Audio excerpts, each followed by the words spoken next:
त्यानंतर या आष्टी तालुका शिक्षण प्रसारक संस्थेचे संस्थापक अध्यक्ष ज्यांच्या नावाने हा पुरस्कार दिला जातो असे ॲडव्होकेट वी.डी. हंबर्डे सर, तसेच माझे वडील आणि माझ्या सासूबाई यांच्या पवित्र स्मृतीस त्रिवार शतशः अभिवादन करते.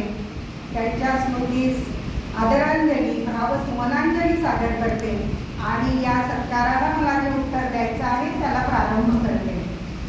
मंचावर असीन या आष्टी तालुका शिक्षण प्रसारक संस्थेचे विद्यमान अध्यक्ष श्रीमान आदरणीय किशोरजी हंबर्डे सर, या संस्थेचे सचिव श्रीमान अतुलजी मेहे साहेब, तसेच हे महाविद्यालय ग्रामीण भागात आहे, परंतु ग्रामीण भागामध्ये असूनही महाविद्यालयात अनेक नवनवीन उपक्रम राबवून महाविद्यालयाचा स्तर कसा उंचावता येईल, अनेक इनोव्हेटिव्ह प्रॅक्टिसेस इथे इम्प्लिमेंट करून महाविद्यालयाला त्यांनी नुकताच नॅकमध्ये अ दर्जा प्राप्त करून दिला.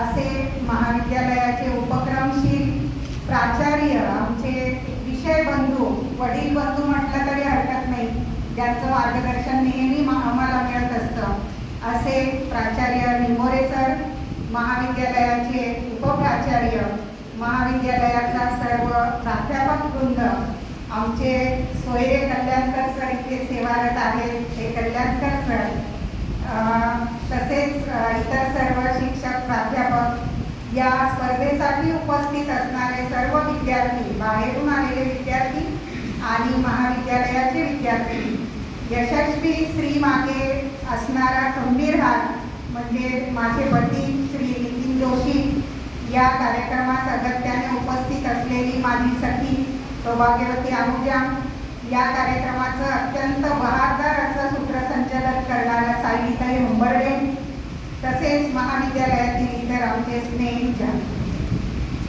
खरं तर सर्वांना माहिती आहे की ही जी स्पर्धा झाली वक्तृत्व स्पर्धा, त्यामध्ये प्रत्येकालाच विजयी घोषित करणं शक्य नाही.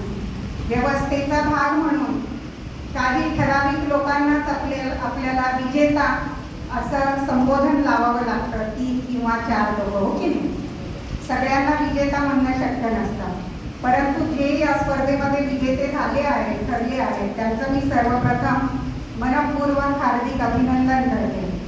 तसेच ज्यांना या स्पर्धेमध्ये यावर्षी बक्षीस मिळू शकलं नाही, तर कोणतंही काम आपण पुरस्कारासाठी किंवा बक्षिसासाठी करायचं नसतं, तर आपला स्वतःचा सर्वांगीण विकास साधण्यासाठी हे कष्ट आपण घ्यायचे असतात, या उपक्रमांमध्ये सहभाग घ्यायचा असतो. तर ज्यांना बक्षीस मिळालं नाही त्यांनीही नाराज न होता पुढील वेळेला अधिक चांगले कंटेंट्स घेऊन, अधिक चांगली तयारी करून या प्रतिवर्षी होणाऱ्या स्पर्धेमध्ये सहभागी व्हावं. कारण आपल्या सगळ्यांना माहिती आहे, कोशिश करने वालों की हार नहीं होती, लहरों से डरकर नैया पार नहीं होती. असफलता एक चुनौती है, उसे स्वीकार करो, क्या कमी रह गई है देखो और सुधार करो. कुछ किए बिना ही जय जयकार नहीं होती, कोशिश करने वालों की हार नहीं होती. हंबर्डे सर, तुम्हाला चांगलं माहिती आहे की मी ज्या संस्थेमध्ये काम करते किंवा माझं महाविद्यालय ज्या संस्थेच्या अंतर्गत चालतं ते सावरकर महाविद्यालय हे राष्ट्रीय स्वयंसेवक संघाच्या अंतर्गत आहे किंवा राष्ट्रीय स्वयंसेवक संघाची त्याची बांधिलकी आहे. आणि राष्ट्रीय स्वयंसेवक संघ आणि समाजसेवा या एकाच नाण्याच्या 2 बाजू आहेत. जर संघाची शिकवण ही जास्त करून प्रत्येक कार्यक्रमाच्या सुरुवातीला पद्यामधून संस्कार रुजवण्याची प्रथा आहे. पद्य म्हणजे काव्य किंवा संघाची काव्य जर आपण पाहिली तर त्या प्रत्येक काव्यामध्ये समाज आणि समाजसेवा हा शब्द उद्धृत केलेला आहे. जसं की साधं खूप फेमस असलेलं संघाचं गीत जर आपण पाहिलं तर त्याच्यामध्ये आपल्याला काही पद्य सांगता येतील, ज्यामध्ये बघा, समाज जीवन भारून टाकू, आपल्याला माहिती आहे हे संघाचं पद्य आहे. तसेच समाज हे आराध्य, सेवा हे आराधना, अशी अनेक पद्य आपल्याला सांगता येतील की ज्याच्यामध्ये समाजसेवा, समाज हे शब्द कटाक्षाने आलेलेच आहे. आणि त्यामुळे हे समाजसेवेची जी शिकवण आहे, हे समाजसेवेचे जे संस्कार आहेत, ते ही भारतीय शिक्षण प्रसारक संस्था किंवा अगोदर पत्ती सरांची आपला चांगला ज्ञानवंत आहे. पत्ती सरांनी आमच्यावर हे संस्कार खूप रुजवलेले आहेत. सध्याची जी विद्यमान कार्यकारिणी आहे त्याचे अध्यक्ष, कार्यवाह, महाविद्यालयीन समितीचे अध्यक्ष, माननीय प्राचार्य हे सर्वजण हे समाजसेवेचे मूल्य आमच्यामध्ये रुजवण्यासाठी, आमच्याकडून हे कार्य घडवून घेण्यासाठी सतत प्रयत्नशील असतात. त्यांचा या पुरस्कारामध्ये खूप सिंहाचा वाटा आहे असं मला वाटतं. खरं तर या पुरस्काराबद्दल थोडंसं मी बोलेन. हंबर्डे सर पुरस्काराचा तर अगदी ऑनलाईन तुम्ही फेसबुकवर बघा, इन्स्टावर बघा, खूप बाजार असा भरलेला आहे. पैसे पे केले की पुरस्कार मिळतात. हे ज्या एजन्सीज आहेत ते आदर्श शिक्षक पुरस्कार ठरवतात. मला आश्चर्य वाटतं की आदर्श शिक्षक ठरवणाऱ्या ह्या बाहेरच्या एजन्सीज कशा असू शकतील. कारण की आदर्श शिक्षक म्हणजे काय, तर जो विद्यार्थ्यांना आदर्श वाटतो तो खरा आदर्श शिक्षक असतो. तर ह्या अनोळखी अशा ज्या एजन्सीज आहेत त्या आदर्श शिक्षक पुरस्कार तुम्हाला कसा देतात, त्याला किती आपण व्हॅल्यू दिली पाहिजे. परंतु हा जो पुरस्कार आहे, खरं तर तुम्हाला सांगते सेवेला माझ्या 25 वर्ष पूर्ण झाली, परंतु 23 वर्ष सेवा होईपर्यंत मी कुठल्याही पुरस्कारासाठी कधीही नॉमिनेशन फॉर्म भरला नाही.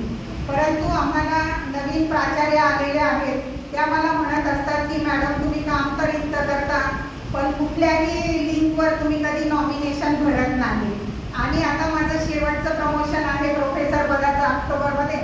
तर मग त्याच्यासाठी एक क्रायटेरिया आहे, त्यात अवॉर्ड हा एक क्रायटेरिया आहे. मग मी गेल्या वर्षी म्हटलं चला तर आपणही काही नॉमिनेशन फॉर्म भरूयात आता. म्हणून गेल्या वर्षी काही फॉर्म मी भरले आणि ह्या वर्षी पण काही फॉर्म भरले. आणि सांगायला अत्यंत आनंद वाटतो की जेवढे नॉमिनेशन फॉर्म गेल्या वर्षी आणि ह्या वर्षी भरले होते ते सर्वच्या सर्व पुरस्कार मला मिळालेले आहेत. या समाजाभिमुख उत्कृष्ट प्राध्यापक पुरस्काराबद्दल जर बोलायचं झालं तर हा पुरस्कार इतर पुरस्कारांपेक्षा खरोखरच अगदी वेगळा आहे. खोटी स्तुती मी कधीही करत नाही, परंतु अगदी सबमिशन सुद्धा थोडंसं कठीण होतं. ज्याच्यामध्ये जसे की नॅकला आपण राईटअप्स लिहितो एक्सटेन्शन सर्व्हिसेसचे, अगदी तसे नॅक सारखेच 3 राईटअप्स याच्यामध्ये द्यायचे होते. एक राईटअप लिहायचं होतं तुमच्या अवॉर्ड्सवर, दुसरं राईटअप लिहायचं होतं माझा जो CV आहे त्याच्या हायलाईट्सवर, तिसरं राईटअप लिहायचं होतं अचिव्हमेंट्सवर, त्यानंतर एक शॉर्ट CV द्यायचा होता, त्यानंतर फुल CV द्यायचा होता आणि याला सपोर्टिंग जे प्रूफ आहेत ते 5 वेगवेगळ्या ॲड फाईल्समध्ये द्यायचे होते. तर म्हणजे पुरस्कारासाठी नॉमिनेशन सुद्धा काही अगदी सोपं किंवा सहज नव्हतं. सगळं खास बनवून असं अप्लाय करायचं होतं. खरं मला या पुरस्काराला गेल्या वर्षीच अप्लाय करायचं होतं, परंतु गेल्या वर्षी आमच्या महाविद्यालयाचं नॅक होतं आणि SSR बनवणे किंवा इतर तयारीमध्ये मी खूपच व्यस्त होते. त्यामुळे ह्या सगळ्या फॉर्मॅलिटीज करणे किंवा त्या पर्टिक्युलर प्रोफॉर्म्यामध्ये नॉमिनेशन सबमिट करणे मला शक्य झालं नाही. परंतु यावर्षी मात्र मी अगदी आठवणीने या पुरस्कारासाठी अप्लाय केलं. आणि मला वाटतं की जी सिलेक्शनची प्रोसिजर आहे ती सुद्धा अत्यंत पारदर्शी आहे असं काही माझे मित्रमैत्रिणी मला सांगत होते. आणि खरोखरच अगदी फ्रँकली बोलायला हरकत नाही, मला काही जण असं म्हणाले की हंबर्डे सर मराठा आहेत आणि मग कसं मिळणार तुम्हाला ते पुरस्कार असं. तर तसं काहीही झालेलं नाही. अत्यंत पारदर्शकपणे हा पुरस्कार निवडला आणि तो मला प्राप्त झाला, याचा खरोखर मला खूप आनंद वाटतो. हा पुरस्कार माझ्यासाठी खास आहे कारण की हा तुम्हा आष्टीकरांनी दिलेला पुरस्कार आहे. आष्टी ही माझ्या मिस्टरांची कर्मभूमी आहे. सगळं शालेय शिक्षण त्यांचं इथेच झालं. माझ्या सासूबाई जिल्हा परिषद शाळेमध्ये इथेच शिक्षिका होत्या. सासरे भूविकास बँकेमध्ये इथेच सेवारत होते. म्हणून आष्टीशी आमचं खूप घनिष्ठ नातं आहे आणि आष्टीकरांनी दिलेला हा पुरस्कार म्हणूनच माझ्यासाठी एकदम खास असा अगदी अनमोल असा आहे असं मला सांगावंसं वाटतं. खरं तर अनेक एक्सटेन्शन ॲक्टिव्हिटीज या अगोदर घेतल्या. तुम्ही लिस्ट बी टाकलेली पाहिली असेल गेल्या 5 वर्षातली खूप साऱ्या ॲक्टिव्हिटीज.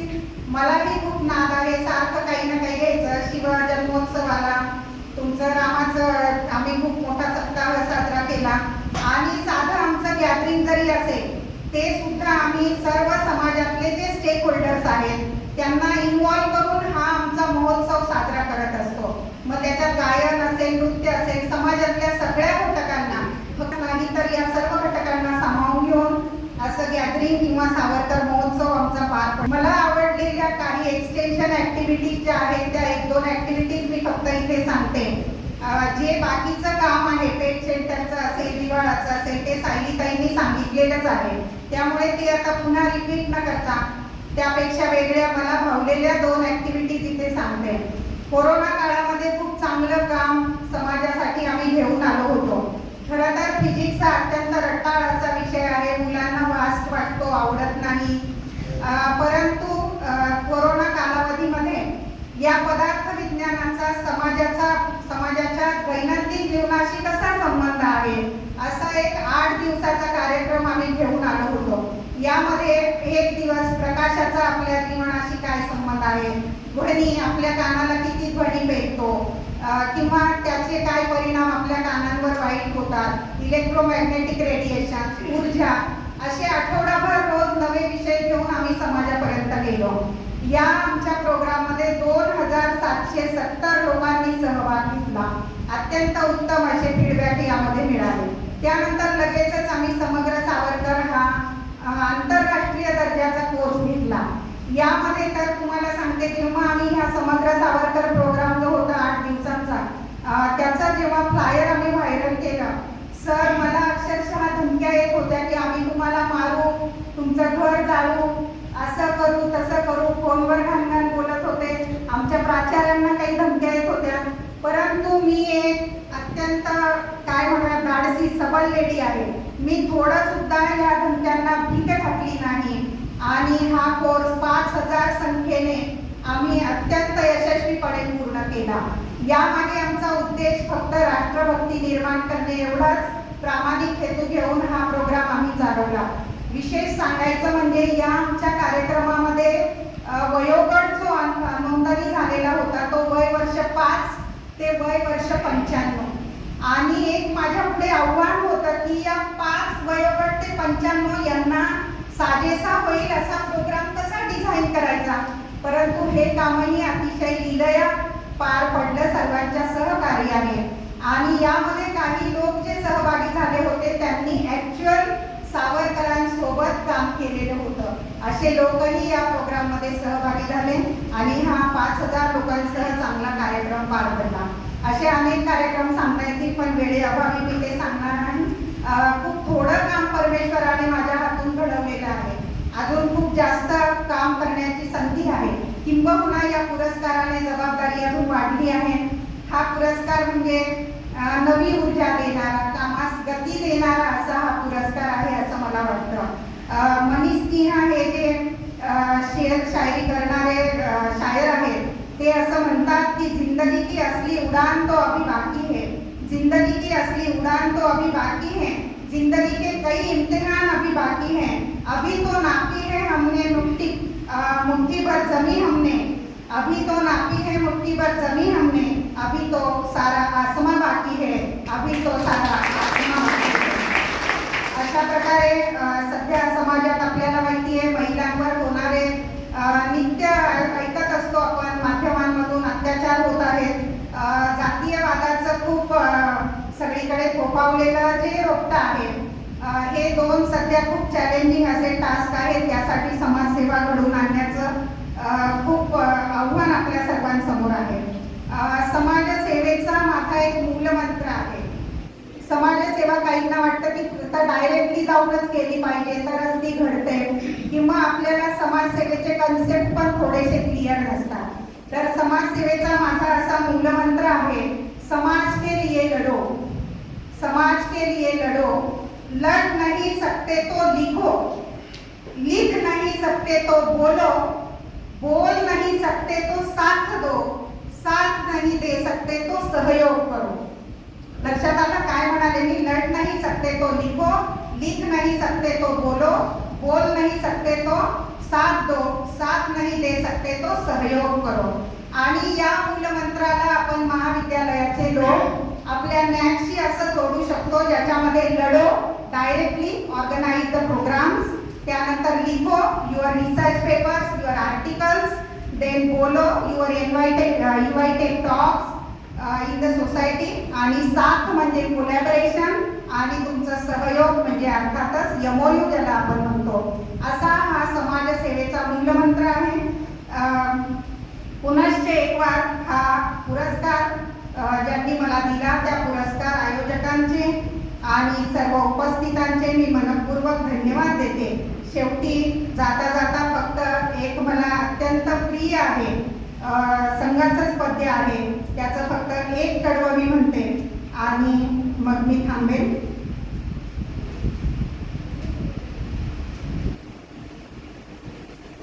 जगते जीवन के प्रकाश में अपना जीवन तिमिर हटाए, अपना जीवन तिमिर हटाए. उस दधीच की तपज्योति से एक एक कर दीप जलाए, जगे जगाए मातृभूमि को, पुण्य भूमि को, जन्मभूमि को अर्पित कर दो जीवन की तरुणाई, पावन देव भूमि को. नहीं चाहिए पद यश गरिमा, सभी चढ़े माँ के चरणों में. तन में शक्ति, हृदय में बल दो, प्रभु वह ज्योति पुनः प्रकटाए. जलते जीवन के प्रकाश में अपना जीवन तिमिर हटाए, अपना जीवन तिमिर हटाए. पुनश्च एक बार सर्वांच्या रुणात